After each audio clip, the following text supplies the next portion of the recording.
یہ دوسری بات اور بڑی اہم ہے کہ یہ کردار اور یہ رول اگر آپ کا نہیں ہے تو اس سرکل کا کرنٹ پورا پاس نہیں ہوگا. اس کے نتیجے میں جو نقصان ہے وہ اسکول کا نہیں ہے, اس کے نتیجے میں نقصان آپ کا ہے. اسکول کی کسی کلاس میں 30 بچے پڑھتے ہیں اور ان میں سے 29 پاس ہو جائیں اور ایک نہ ہو تو وہ ایک جس کا ہے اس کے لیے تو وہ 100 ہے نا پورے.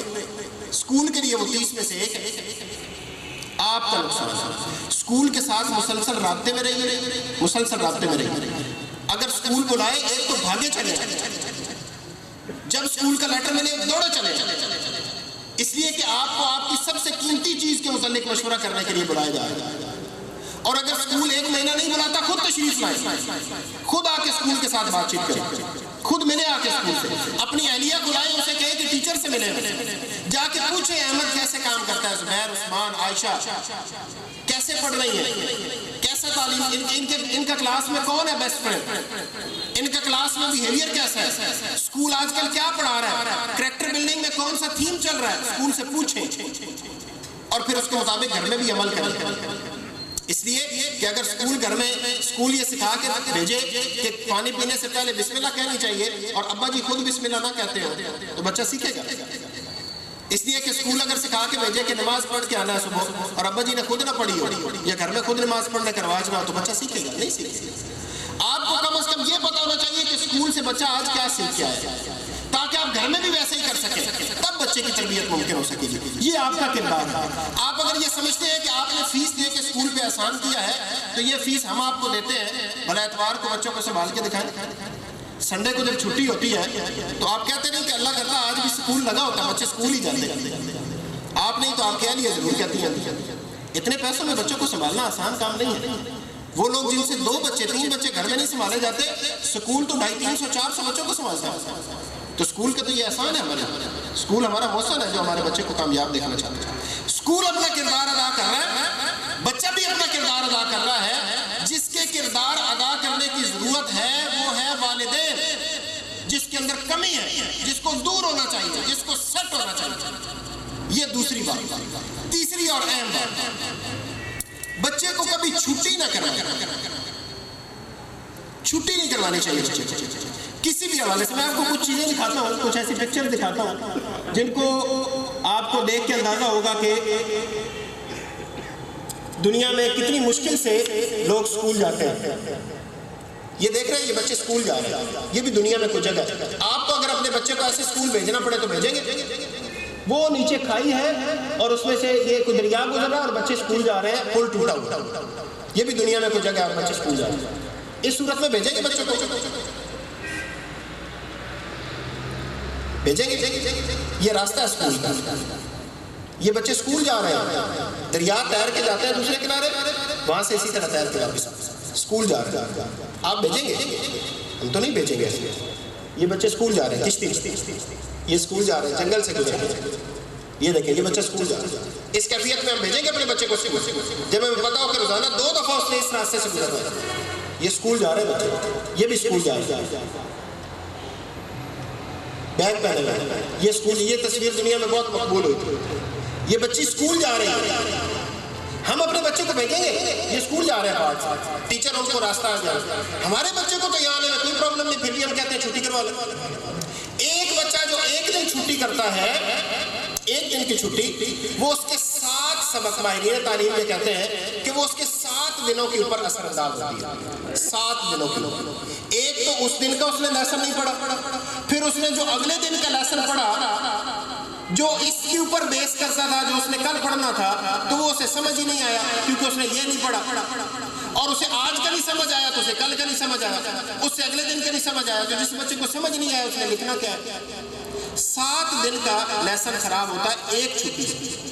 اور ہم اپنی چھوٹی چھوٹی مصروفیات کی وجہ سے, قائد اعظم علیہ رحمہ سے اسٹوڈنٹس نے پوچھا تھا نا مختلف کاموں کا متعلق, تو انہوں نے کہا تھا آپ کا کام ہے پڑھنا, باقی کام بعد میں کریں گے, پڑھائی کر لیں پھر دیکھتے ہیں کیا کرنا ہے. بچے کا کام اس وقت پڑھنا ہے. اگر کوئی شادی خوشی غمی کی تقریب آ گئی ہے فیملی میں تو وہ آپ کے لیے, آپ وہاں پہ جائیں, اپنا شیڈول ایسے سیٹ کریں کہ بچہ چھٹی نہ کرے. اگر تو بہت قریبی شادی ہے تو پھر شیڈول آپ بنوائیں. آپ کے ہمارے بچے تو اسکول جاتے ہیں, سنڈے کو رکھیں, اور اگر وہ سنڈے کو نہیں رکھ رہے تو آپ ان کے لیے کیوں چھٹی کروا رہے ہیں بچوں کو. جہاں بھی جانا ہو, کسی بھی سوشل سیریمنی میں جانا ہو, کوئی ایسا کہیں آنا جانا ہو, بچے کے لحاظ سے آپ اپنا شیڈول بنائیں, بجائے اس کے کہ بچے کا شیڈول آپ اپنی ترتیب سے بنائیں. بچے کو چھٹی نہیں کروانا, اس کا شیڈول ڈسٹرب نہیں کرنا. اس کا شیڈول ڈسٹرب کرنے کے نتیجے میں اس کا 7 دن کا لیسن رہ جائے گا, اور عین ممکن ہے کہ یہی لیسن انہی میں سے کسی نے ایگزام میں آنا ہو, اور اسی ایگزام کی بنیاد پہ اس کی پوزیشن ڈاؤن ہو جائے, اور اس پوزیشن ڈاؤن ہونے کی وجہ سے وہ ڈی موٹیویٹ ہو. چھٹی نہیں کروانے والے بچے. یہ آپ اور اپنی اہلیہ, اپنے گھر والوں کو یہ بات آپ باور کروا دیں کہ بچے کو ہم نے چھٹی نہیں کروانی, خواہ کچھ ہو جائے, سردی ہے, گرمی ہے, بارش ہے, آندھی ہے, دھوپ ہے, اگر اسکول نے چھٹی نہیں کی تو بچہ چھٹی نہیں کرے گا. یہ تیسری بات. یہ 3 باتیں. پہلی بات والا کون سی تھی؟ بھول گئے؟ ٹائم دینا. شاباش. پہلی بات یہ تھی کہ بچے کو ٹائم دینا. دوسری بات اسکول سے رابطہ. اسکول سے رابطہ. تیسری بات چھٹی نہیں کروانی اسکول سے, بالکل اسکول سے چھٹی نہیں کروانی. چوتھی بات یہ یاد رکھیے جو اس ضمن میں آپ کے پیرنٹنگ کے کردار کے لیے اہم ہے, وہ یہ کہ بچے کا دن میں ایک ہلکا پھلکا شیڈول بنائیں. بہت ٹائٹ نہ ہو, فوجیوں کی طرح نہ ہو. جیسے کچھ والدین بہت سخت ہوتے ہیں تو وہ بالکل ایسے فوجیوں کی طرح شیڈول بناتے ہیں. نہیں, اس سے فائدہ ہونے کے چانسز کم ہیں, نقصان کے امکانات زیادہ ہیں. ایک مناسب سا ڈھیلا ڈالا سا اسکیجول ہو جس میں اس کے اٹھنے کا ایک ٹائم فریم, اس کے سونے کا ایک پروبیبل ٹائم موجود ہو, اس کے کام کرنے کا, اسکول کا کام کرنے کا تھوڑا سا وقت موجود ہو, اور اس کے کھیلنے کا وقت بھی موجود ہو. آپ ان چیزوں سے بچوں کو دور نہیں رکھ سکتے. یہ ہم اس وقت جس پریشر میں ہیں, اس میں آپ گھر میں اگر ٹی وی میں بچوں کو نہیں دیکھنے دیتے تو آپ اسے دور نہیں رکھ سکتے. آپ کے غیر موجودگی میں وہ دیکھ لیں. تو زیادہ بہتر یہ ہے کہ بچوں کو راستہ دیا جائے. بچے ہمارا موبائل لے کے بیٹھتے ہیں, پاپا کو وہ کہتے ہیں پاپا اپنا موبائل دیں, اس میں سے انہوں نے بہت ساری چیزیں دیکھنی ہوتی ہیں یوٹیوب سے آگے پیچھے. آپ اگر انہیں اپنا موبائل نہیں دیں گے تو یہ پازیٹیو چیز نہیں ہے, اس بات کو سمجھیے. ہاں, آپ انہیں اپنا موبائل دیتے ہیں اور اس میں سے انہیں وہ دکھاتے ہیں جو آپ انہیں دکھانا چاہتے ہیں, کوئی اخلاقی کہانی انہیں دکھاتے ہیں. اور یوٹیوب ایسی چیزوں سے بھری ہوئی ہے. یوٹیوب نے ایک اور اپنا بچوں کے لیے فیچر نکالا ہے, اس ایپ کو آپ انسٹال کر لیں, وہاں سے دکھائیں بچوں کو, اور اس طرح کی بے شمار چیزیں جو بچوں کو دکھائی جا سکتی ہیں. تو راستہ روکنا نہیں ہے, راستہ دینا ہے, وہ جو ٹھیک راستہ ہے. تو بچوں کا ایک ڈھیلا ڈھالا سا اسکیجول بنائیں جس میں ان کے کھیلنے کا وقت بھی ہو, ان کے اسکول کا کام کرنے کا وقت بھی ہو, ان کے سونے اور جاگنے کا وقت بھی, اور ان کے ٹی وی دیکھنے کا ٹائم بھی. اس کا فائدہ آپ کو یہ ہوگا کہ بچہ مجموعی طور پہ ایک ترتیب والی زندگی گزارے گا. اس کو اپنے اوقات کو بہتر استعمال کرنا ہے. اور مسلمانوں کے لیے اللہ تعالیٰ نے یہ آسانی پیدا کر دی ہے کہ اس نے ہمارے سونے اور جاگنے کے اوقات طے کر دیے ہیں, ہمارے بزنس کرنے کے اوقات طے کر دیے ہیں. ہمیں فجر سے پہلے جاگنا چاہیے ایک مسلمان کے طور پہ, اور عشاء کی نماز پڑھ کے سو جانا چاہیے ایک اچھے مسلمان کے طور پہ, تاکہ ہم صبح دوبارہ اٹھ سکیں. آپ جب کسی نمازی آدمی سے ٹائم لیتے ہیں عمومی طور پہ, تو وہ ہمیں ملنے کا جو ٹائم دیتا ہے وہ نمازوں کے حساب سے ہوتا ہے. وہ کہتا ہے ہم عصر سے پہلے ملتے ہیں, عصر کے بعد ملتے ہیں, مغرب کی نماز پڑھ کے ملتے ہیں, عشاء کی نماز سے پہلے ملتے ہیں. اور کسی بے نمازی آدمی سے پوچھے, وہ کہتا ہے 4 بجے ملیں گے, 5 بجے ملتے ہیں, 6 بجے ملتے ہیں. تو ہمیں کیا کرنا چاہیے؟ ظاہر ہے ایک مسلمان کے طور میں ہمیں خود بھی نماز پڑھنی چاہیے, اور بچے کے لیے بھی ایسا ہی اسکیجول سیٹ کرنا چاہیے کہ وہ فجر سے پہلے اٹھے. اچھا, اس کی امپلیکیشن بہت زیادہ ہے. آپ لوگ شاید اس بات کو نہ سمجھتے ہو, لیکن آپ یہ بات اس کی والدہ سے جا کے کہیں گے نا تو ان کو بالکل سمجھ آ جائے گا. آپ کو پتا ہے کہ اسکول میں ایک شکایت یہ ہوتی ہے کہ بچے اسکول میں ناشتہ نہیں کر کے آتے. جب والدہ انہیں کہتی ہے کہ ناشتہ کرنا, وہ کہتے ہیں مجھے بھوک نہیں, اور والدہ پھر انہیں وہ لنچ باکس دے کے بھیجتی ہیں. وہ اسکول میں آ کے دوسرے پیریڈ میں چھپ چھپ کے کھا رہے ہوتے ہیں. ٹیچر کو یہ شکایت ہوتی ہے, والدہ کو یہ شکایت ہے یہ ناشتہ نہیں کرتا, ٹیچر کو یہ شکایت ہے کہ یہ دوسرے پیریڈ میں اپنے لنچ باکس سے چوری چوری نکال کے کھا رہا ہوتا ہے. کیوں؟ اسے بھوک لگی ہوتی ہے. بھائی میڈیکلی جب کوئی بندہ صبح بیدار ہوتا ہے تو اس کو جاگنے کے بعد تقریباً گھنٹے ڈیڑھ کے بعد بھوک لگتی ہے, فوراً نہیں لگتی. اس لیے کہ وہ جاگے گا, تھوڑا سا چلے پھرے گا, پھر اسے واش روم جانے کی ضرورت پیش آئے گی, اس کے بعد اس کا معدہ خالی ہوگا, پھر وہ کچھ کھائی پیے گا. اب جب وہ اسکول جانے کا ٹائم اگر 8 بجے ہے, اس کی والدہ کہتی ہے کہ یہ سویا رہے, یہ سوئی رہے, اس لیے اٹھے گا تو گھر میں شور ہوگا، گھر میں ایسے 8 بجے کا ٹائم ہے تو 7:45 بجے اسے اٹھاتے ہیں اور جلدی جلدی پھر اسے کہتے ہیں یہ 2-4 روپے لو. اسے تو بھوک ہی نہیں لگی. اسے بھوک کب لگنی ہے؟ جب یہ گھنٹہ ڈیڑھ اس کا پورا ہو جانا ہے اسکول میں، اور اس وقت اسکول میں دوسرا تیسرا پیریڈ چل رہا ہوتا ہے. سو اگر آپ اسے فجر کے وقت اٹھائیں گے تو یہ والا کام بھی ٹھیک ہو جائے گا. وہ فجر کے وقت اٹھے گا اور اسکول میں آنے اسکول کے ٹائم آنے تک اس کا وہ گھنٹہ ڈیڑھ گزر چکا ہوگا، اور اس گھنٹے ڈیڑھ میں اسے بھوک لگ گئی ہوگی، اور اس بھوک کے نتیجے میں وہ ڈٹ کے ناشتہ کرے گا، اور اچھے طریقے سے ناشتہ کرے گا. جب وہ اسکول آئے گا تو پھر اسے ٹیچر کی بات کی سمجھ آئے گی. یہ اس کی ساری امپلیکیشن ہے. تو ہمیں بچے کا ایک شیڈول بنانا ہے، ایک ڈھیلا ڈھالا کو، بہت زیادہ ٹائٹ سکیجول نہیں فوجیوں کی طرح، لیکن جس میں سونے جاگنے کے اوقات، جس میں کھیلنے کودنے کے اوقات، جس میں اس کے کام کرنے کے اوقات، یہ سارے چیزیں مینشن ہو اور اس کی دلچسپیوں کو مد نظر رکھ کے بنانا ہے.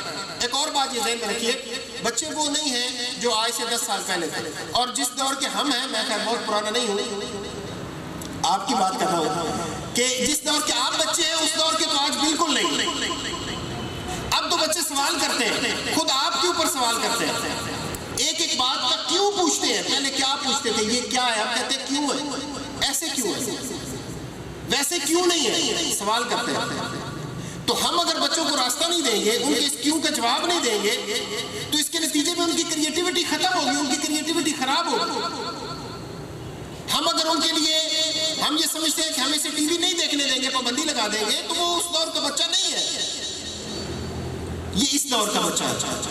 اسے ہم نے اسی طریقے سے راستہ دینا ہے. اس کے لیے اگر اسکیجول بنائیں گے جس میں اس کی دلچسپیاں ہوں گی تو زیادہ بہتر رہے گا. اور پھر بچہ آج پارٹیسپیشن چاہتا ہے، بچہ یہ چاہتا ہے کہ میری بات کو سنا جائے، میری بھی رائے لی جائے، میری بھی اہمیت ہو.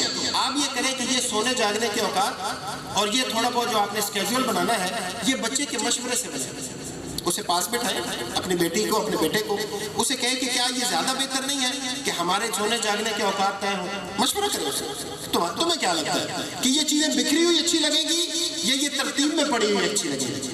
اسی طرح انسان کا وقت بکھرا ہوا اچھا ہے یا انسان کا وقت ترتیب والا اچھا ہے؟ تو ظاہر ہے ہر ایک کو ترتیب اچھی لگتی ہے. اور وہ اپنے پاپا کو کیسے کہہ سکتی ہے؟ یہ کہہ سکتا ہے کہ پاپا مجھے تو بے ترتیبی پسند ہے، مجھے تو سامان بکھرا ہوا پسند ہے. ظاہر ہے نہیں کہہ سکتی. اللہ تعالیٰ نے ہر بچے کو اپنی فطرت سلیم کے اوپر پیدا کیا. تو پھر آپ اسے کہیں اچھا وقت کو بھی ایسا ہی ہم نے استعمال کر.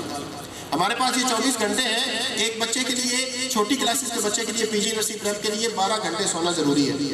پری پرائمری والے بچے کے لیے 10 گھنٹے سونا ضروری ہے. اور اس سے اوپر ایک عام انسان کے لیے، آپ کے لیے، میرے کے لیے کم از کم 8 گھنٹے سونا ضروری ہے.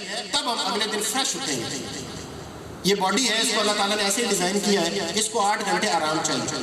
تو اب ہم اگر اپنے بچے کے ساتھ بیٹھ کے یہ شیڈول بنائیں گے تو اس کا نتیجہ یہ نکلے گا کہ بچہ اونرشپ لے گا. اس بات کو لکھ لیجیے بے شک.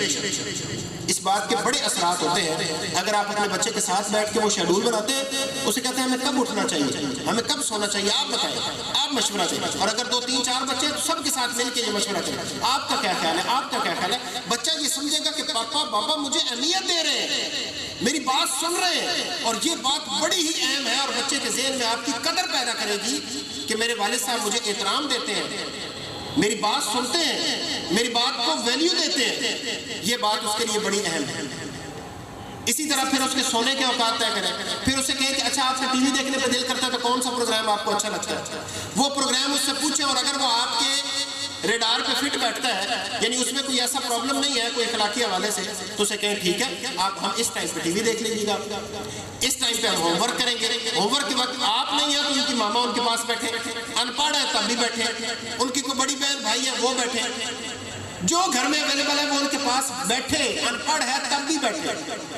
یہ ضروری ہے. اس کے نتیجے میں بچے کو ایک سلیقہ، ترتیب اور نفاست، یہ جو باتیں ہم اسے سکھانا چاہتے ہیں نا، وہ ایسے سیکھے گا. کہنے سے نہیں سیکھے گا، کرنے سے سیکھے گا. اس لیے کہ جو کچھ ہم کرتے ہیں اس کا اثر زیادہ ہوتا ہے، اور جو ہم کہتے ہیں اس کا اثر کم ہوتا ہے. لوگ سن کے کم سیکھتے ہیں، دیکھ کے زیادہ سیکھتے ہیں، کر کے اور زیادہ سیکھتے ہیں. چوتھی بات اور اہم بات یہ ہے کہ اپنے بچے کے لیے ایک شیڈول بنائیں، ایک شیڈول بنائیں جس میں اس کے سونے جاگنے کے اوقات، اس کے کھیلنے کودنے کے، اور یہ اس کے مشورے سے بنے تاکہ اس کی وہ اونرشپ لے. اور پھر یہ جب بنا لے تو اسے ایک پیج کے اوپر لکھ لے. لکھ کے اپنے بھی سائن کریں، اپنے بچوں سے بھی سائن کروا لیں، اور یہ بیڈ روم میں لگا اور انہیں یاد کرواتے رہے کہ بیٹا یہ دیکھو نا، اس پہ سونے کا ٹائم اتنے بجے، اس پہ جاگنے کا ٹائم اتنے بجے۔ یہ بات زیادہ اس کے اوپر اثر کرے گی آپ کی ڈانٹ سے، جو ہم ڈانٹتے ہیں کہ اتنا ٹائم ہو گیا ابھی تک آپ جاگ رہے ہو، لائٹ آف کرو چلو سو جاؤ، اس ڈانٹ سے یہ زیادہ اثر کرے گی کہ بیٹا آپ نے اور ہم نے مل کے یہ فیصلہ کیا تھا کہ ہمیں 9 بجے سو جانا ہے، تو اب 9 بج گئے، تو آپ تو اچھے بچے ہیں اور عمل کرتے ہیں۔ بات سمجھ آ رہی؟ یہ چوتھی اور اہم بات ہے۔ خوراک زیادہ تو نہیں ہو گئی آج کے لیے؟ اتنا کافی ہے، اتنا کافی آج کے لیے۔ ان 4 باتوں پہ اور بھی ہیں، بہت ساری چیزیں اور ہیں جو ایک اچھے والد کو، ایک اچھی والدہ کو پتہ ہونی چاہیے اور ان کے اوپر عمل بھی ہونا چاہیے۔ لیکن ہم اگر یہ 4 باتوں کے اوپر عمل کر لیں نا، مجھے یقین ہے انشاءاللہ العزیز کہ کسی اور تقریب میں جب آپ اور میں ملیں گے تو آپ اس کے اچھے اثر، اس لیے کہ میں نے خود اپنے بچوں کے اوپر یہ ساری باتیں آزمائی ہیں، کی ہیں، اور اس کے نتیجے میں بہت سارے ثمرات سمیٹے ہیں الحمدللہ، تو آپ کو بھی اس طریقے سے اسی کے فوائد ہوں گے انشاءاللہ۔ ان 4 باتوں کے اوپر پہلی بات، بچے کو وقت دے، اور آپ کو وقت دینے کا پتہ ہے کہ وقت دینے سے کیا مراد ہے۔ وقت دینے سے مراد یہ نہیں ہے کہ آپ گھر میں جائیں اور آپ اپنا روب اور آپ کی جو اہلیہ ہے وہ بچوں کو یہ ڈرا رہی ہو کہ اچھا تمہارے بابا بھی آ رہے ہیں، تمہاری طبیعت صاف کرواتی ہے، تو بابا ہے کہ جن ہے، بابا ہے کہ ڈریکولا ہے جس سے بچے ڈر رہے ہیں؟ بابا ہے، احترام کی وجہ سے، ڈر سے احترام نہیں کرنا، احترام دل کی وجہ سے۔ وہ وقت وہ کب ہوگا؟ جب آپ انہیں وقت دیں گے۔ تو پہلی بات یہ ہے کہ وقت دیں۔ دوسری بات یہ ہے کہ اسکول کے ساتھ رابطے میں رہیں۔ تیسری بات یہ ہے کہ چھٹی نہیں کروانی۔ اچھا آپ کو کم یاد ہے، بچوں کو زیادہ یاد ہے۔ تیسری اہم بات یہ ہے کہ چھٹی نہیں کروانی۔ اور چوتھی بات شیڈول بنانا۔ اگر ہم اس کے اوپر عمل کریں گے تو مجھے اللہ تعالیٰ کی طرف سے کبھی امید ہے انشاءاللہ العزیز، یہ جو ساری باتیں میں نے آپ کو سمپل اور بڑے آرام سے کی ہیں نا، اس کے پیچھے thousands of research paper ہے، لوگوں نے زندگیاں لگائی ہیں ایک ایک بات سمجھنے میں اور ایک ایک بات کو پروو کرنے میں۔ ہماری خوش قسمتی یہ ہے کہ یہ ساری باتیں ہمارے نبی صلی اللہ علیہ وسلم نے ہمیں بتا دی تھی پہلے، جس کو دنیا آج پروف کر دی۔ اللہ تعالیٰ سب کو خوش رکھے اور خیر خیریت سے رکھے۔ انشاءاللہ جلدی نہیں تو آپ سے دوبارہ ملاقات ہوگی۔ السلام علیکم ورحمۃ اللہ۔